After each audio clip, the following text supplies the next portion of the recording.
All right. So now we have a target. I will be able to multiply or divide decimals by powers of 10. So please pause, write that down, and proceed when you are ready. Okay, here's a reminder, a little bit from last year and a little bit from the beginning of this year, what a power of 10 is. So go ahead and take that in your notes as well. Just a few examples there. 10 to the first power equals 10. 10 to the second power is 100. 10 to the third power is 1,000. And remember that little exponent is directly connected to how many zeros will be in the product. 10 to the first, 1 0, 10 to the second, 2 zeros, 10 to the third, 3 zeros. And don't forget what these powers mean. 10 to the second just means 10 times 10. And that's where we get our 100 for that one example.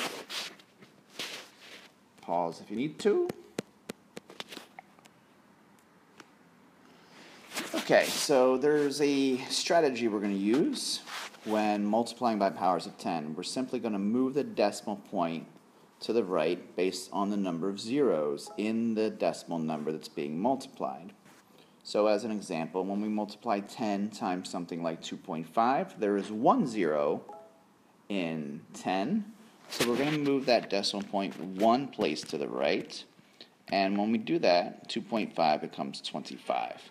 Because the decimal point now is really kind of hanging out over here if we want to be technical. But that decimal point can be dropped if it's after the whole number and there's nothing, if there's nothing after it. The same thing as 25.00, but we don't need those zeros. We don't even need a decimal. We moved it, we have our whole number 25. Now it gets a little trickier when you look at the second example. We have 100 times 2.5. 100 has 2 zeros, so if we follow our strategy, we're going to move that decimal point in 2.5 2 places to the right. However, you notice there's only one place there. In the tenths place, we have a 5, so we have 5 tenths.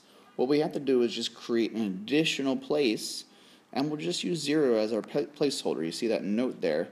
So we're just going to pop a 0 there, and now we have 2 easy places to move that decimal, and the 2 places make the number 250. So 100 times 2.5 is 250. And again, if I'm moving that decimal point 2 places to the right, it's really kind of hanging out here.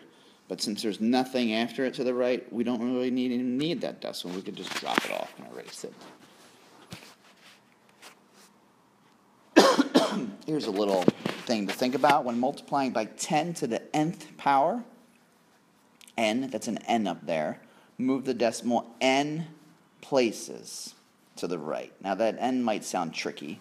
That just stands for number. So whatever number is up in there, that exponent, that's how many places we move to the right. And that's what we just talked about. But you want to be familiar with this kind of form. So 10 to the n stands for number. Well, the number in this first example is a 1. So don't let that little n confuse you. It's just a little, we call it a variable, but we'll get to those later in the year.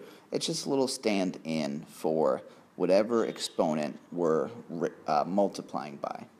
So same rules apply as the previous slide, where we're going to move to the right based on the number of zeros. And we know 10 to the first power is just 10, so that's just 1 0. So we're going to hop this doggy over here just one place. So 8.42 or 8 42 becomes 84 and 2 tenths. Okay. Now, looking at 10 to the second power, well, if you remember our powers, right, second power means 2 0. And if we go in third power, it's going to mean 3 zeros, and that pattern goes on forever. So now, 2, or 10 to the second power, is 2 zeros. It's really 100, but we can just see it as an exponent. 2 zeros mean we're going to pop this doggy over 2 places, and we get the whole number 842. Finally, 8.42 or 8 42 times 10 to the third power, we got to pop that doggy over 3 times. 1, 2, but again, situation here, we have to create that third place by inserting a 0 as a placeholder. So this becomes 8420. Stuck our comma in there, 8,420. If you want to see this written out a little more detail, if we want to pop this decimal over 3 places, we go 1, 2, and the third will be making sure we put a 0 in there to hold the place. The decimal goes over here to the right. And we could just kind of change that into a comma if you want, since the decimal moved. Okay, so however you want to look at it, that makes most sense to you. Okay, whole numbers by power of 10. It's really that same thing where if we can imagine a decimal point after these whole numbers, and we're going to be moving it to the right. So times 10, that's 10. We move it one place to the right. That's like having 230. Here we have 2 zeros. We hop this doggy over twice. 2,300. And 23 and a decimal point after it just to help us out with moving it. 1, 2, 3 doggies. 23,000. Okay, you might have seen this rule before.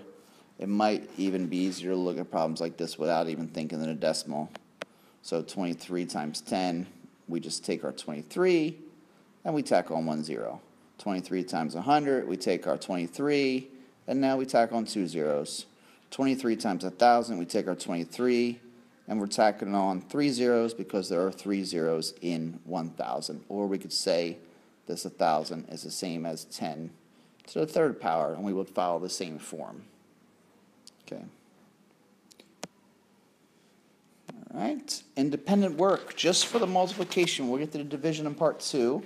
So you can pause it there, write down all those headings and page numbers and problems, and then write down the questions and answers. Pause this as you need to.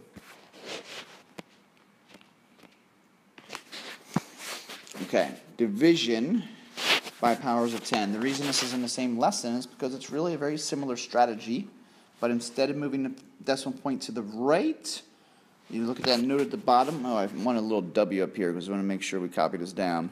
We want to write these in our notes. But that note at the bottom, move decimal point to the left based on the number of zeros. So 30 by 10, we should know that's 3, right? Just based on our common multiplication facts. But really, what's happening here, if we imagine our decimal point after the 30, and we're hopping that decimal now to the left, because the number, if you're dividing by, you're getting smaller. So when a decimal moves to the left, it's actually making the number smaller. So you're actually looking at 3.0, but that's the same exact thing as 3, so you might as well just leave it as 3. Now we have a little trickier situation. 30 divided by 100. Still kind of put your decimal point after the whole number there, not the power of 10. We don't need it by the 100. But now we're going to move that decimal point again 2 places. 1, 2. So now you're looking at 0.3. And there's a 0 there, right? But if the 0 is hanging off the edge, you don't need it. If it was there, it's not going to change anything. You're still right, but we could just take it off. Even a 0 at the front, you can say 0 and 3/10, or you can just say 3/10. It doesn't change the value of the decimal. Okay, this last one is probably the trickiest. We insert our decimal after the whole number, so we're ready to move it 1, 2, 3 places to the left. 1, 2, 3. Same thing. There is nothing there, so we need to put a 0 there as our placeholder. Okay, and that's where the decimal got moved to. It's now 0.03. That 0 on the edge you can just get rid of. You don't really need it. You don't need to put a 0 at the beginning there. You can if you're feeling fancy. Okay. And let's just practice a couple, and then you'll be ready for independent work. 32 thousandths divided by 100. Divided by means this decimal point's moving to the left. Okay, we move this guy 1, 2. There's nothing there. We put our 2 zeros there, and the decimals go in there. So if we want to rewrite that, it's like decimal point 0, 0, 0, 32. Okay. So that's actually 32 hundred thousandths. That's the place, but we don't have to worry about that at this point.